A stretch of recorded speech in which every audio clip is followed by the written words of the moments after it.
ತಾ ಹೇಳಿದನಲ್ಲವೇ, ನಾ ಕೈ ಬಿಡೇನು, ನಾ ಕೈ ಬಿಡೇನು. ಆ ಮಾತು ಹೇಳಿದನಲ್ಲ, ತಾ ಹೇಳಿದನಲ್ಲವೇ.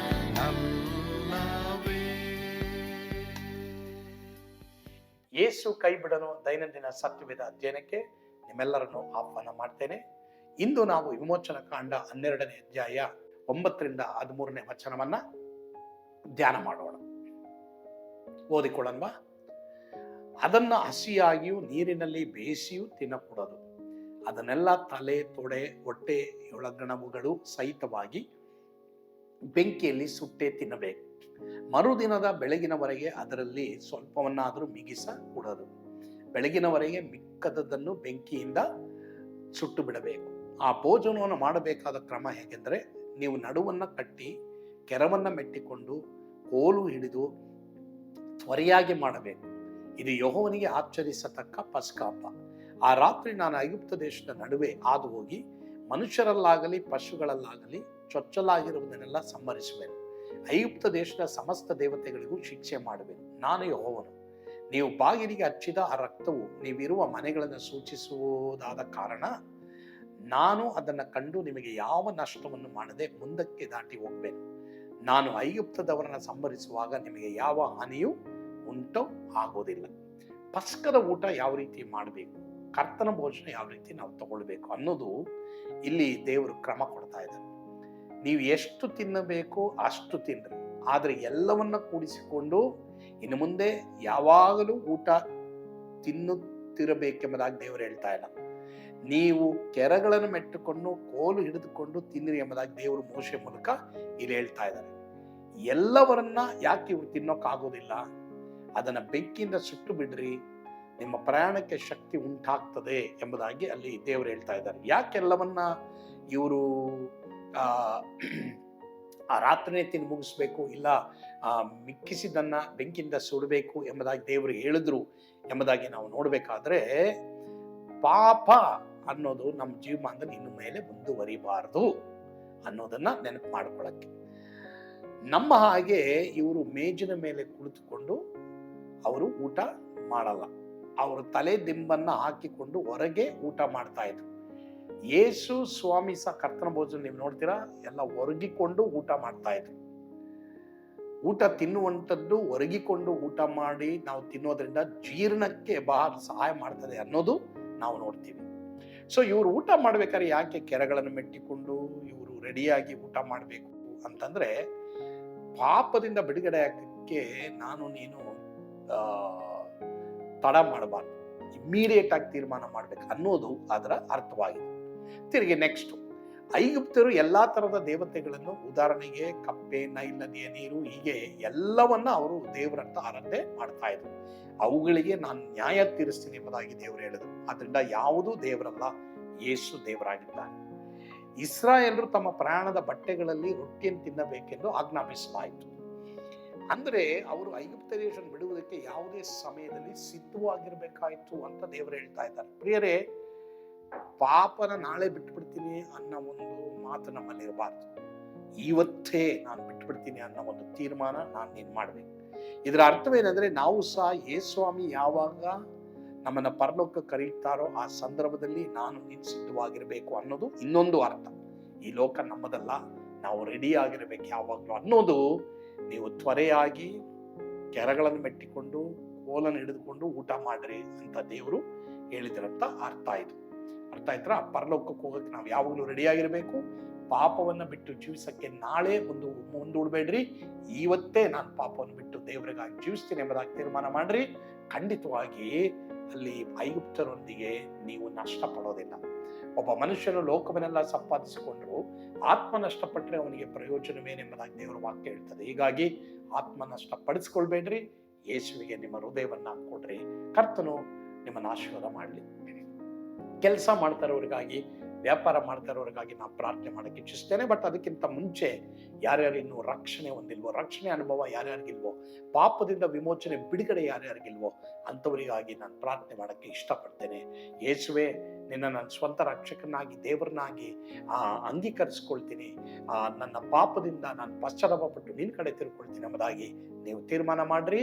ದೇವರ ಆಶೀರ್ವಾದವನ್ನು ನೀವು ನೋಡ್ತೀರಾ. ಪ್ರಾರ್ಥನೆ ಮಾಡಮ್ಮ. ಪರಮ ಪ್ರೀತಿಯುಳ್ಳ ತಂದೆ ಆದವರೇ, ಇವತ್ತು ಯಾರು ನನಗೆ ಪಾಪದಿಂದ ಬಿಡುಗಡೆ ಬೇಕೆಂಬುದಾಗಿ ತೀರ್ಮಾನ ಮಾಡ್ತಾ ಇದ್ದಾರೋ ಅವರಿಗೆ ನೀನು ಸಹಾಯ ಮಾಡು. ಅವರ ದೇವರಾಗಿದ್ದು ತಂದೆ ಆಗಿದ್ದವರನ್ನ ನಡೆಸು. ಮಾತ್ರವಲ್ಲದೆ ದೇವರೇ, ಇನ್ನೂ ಯಾರ್ಯಾವ ಕ್ರೈಸ್ತರು ಪಾಪದಲ್ಲಿದ್ದಾರೋ ಪರಲೋಕಕ್ಕೆ ಹೋಗುವುದಕ್ಕೆ ಯಾವಾಗಲೂ ಸಿದ್ಧರಾಗಿರ್ಬೇಕೆಂಬುದಾಗಿ ಈ ಭಾಗದ ಮೂಲಕವಾಗಿ ನಮಗೆ ತಿಳಿಸಿದ್ಯಾ. ಮುಖ್ಯವಾಗಿ ಯಾರ್ಯಾರು ಇವತ್ತು ಕೆಲಸ ಮಾಡ್ತಾ ಇದ್ದಾರೋ, ಬಿಸ್ನೆಸ್ ಮಾಡ್ತಾ ಇದ್ದಾರೋ ಅವರಿಗಾಗಿ ನಾವು ಪ್ರಾರ್ಥನೆ ಮಾಡ್ತೇವೆ. ಆ ಜಾಗದಲ್ಲಿ ಮೊದಲನೇದಾಗಿ ಅವರು ಸಾಕ್ಷಿಗಳಾಗಿರ್ಬೇಕು. ಎರಡನೇದಾಗಿ ಅವರು ವ್ಯಾಪಾರ ಕೆಲಸಗಳನ್ನು ನೀನು ಆಶೀರ್ವಾದ ಮಾಡು. ಅವರಿಗೆ ಬಲ ಆರೋಗ್ಯವನ್ನು ಕೊಡು. ಯೇಸುವಿನ ಹೆಸರಿನಲ್ಲಿ ಪ್ರಾರ್ಥಿಸ್ತೇವೆ ಸ್ವಾಮಿ, ಆಮೇನ್. ಕರ್ತನು ನಿಮ್ಮೆಲ್ಲರನ್ನು ಆಶೀರ್ವಾದ ಮಾಡಲಿ. ಯೇಸು ನಿಮ್ಮನ್ನು ಕೈ ಬಿಡಲ್ಲ.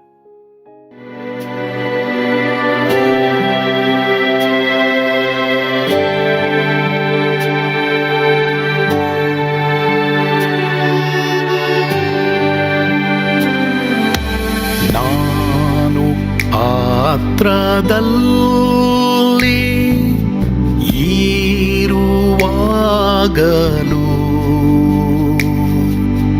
ನೀನು ಪಾಯಪಟ್ಟು ಓಡಬಾರದು. ನನ್ನ ಮಾತನಂಬಿ ಸ್ಥಿರವಾಗಿರು. ನಿನ್ನ ಬಿಡಲಾರೆ, ಬಿಡೆನು ಎಂದೆಂದಿಗೂ.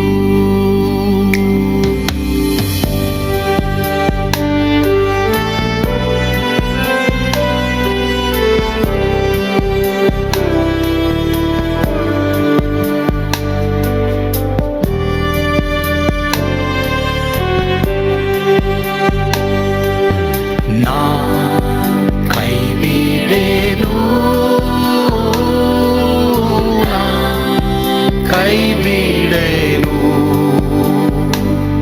ಆ ಮಾತು ಹೇಳಿದನಲ್ಲ, ತಾ ಹೇಳಿದನಲ್ಲವೇ. ನಾ ಕೈಬಿಡೆನು, ನಾ ಕೈಬಿಡೆನು ಆ ಮಾತು ಹೇಳಿದನಲ್ಲ, ತಾ ಹೇಳಿದನಲ್ಲವೇ.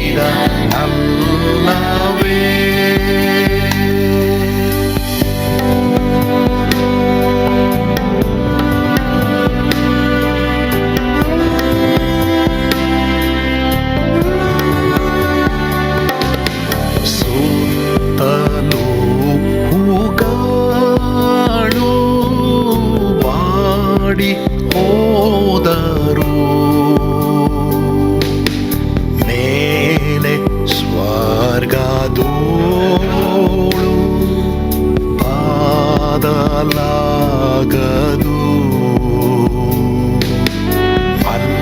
ಅಲ್ಲಿಂದೇಸು ಸ್ವಾಮಿ ಬಾರುವಾತನು ನನ್ನ ಬಿಡಲಾರ, ನನ್ನನ್ನು ಕೈ ಬಿಡಲು. ನಾ ಕೈ ಬಿಡೆನು, ನಾ ಕೈ ಬಿಡೆನು ಆ ಮಾತು ಹೇಳಿದನಲ್ಲ, ತಾ ಹೇಳಿದನಲ್ಲವೇ.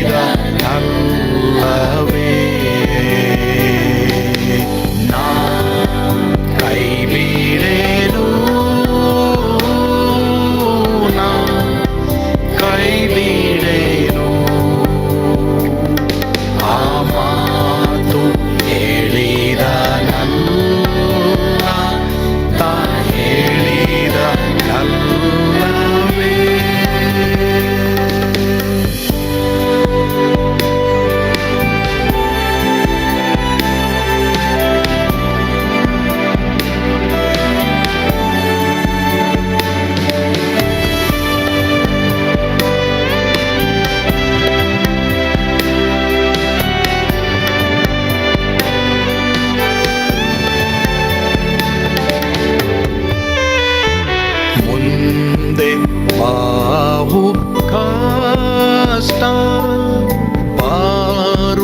ಮಾಡಿದ್ದರು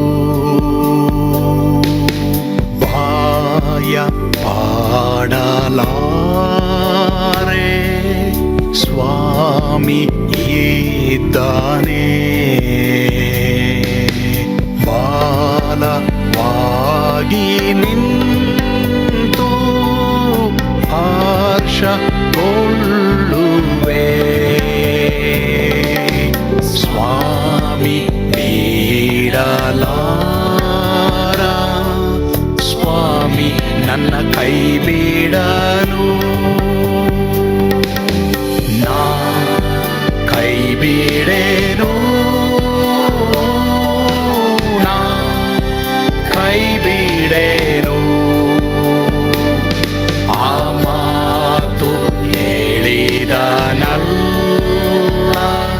ತಾ ಹೇಳಿದನಲ್ಲವೇ ನಾ ಕೈ ಬಿಡೇನು ನಾ ಕೈ ಬಿಡೇನು ಆ ಮಾತು ಹೇಳಿದನಲ್ಲ ತಾ ಹೇಳಿದನಲ್ಲವೇ ತಾ ಹೇಳಿದನಲ್ಲವೇ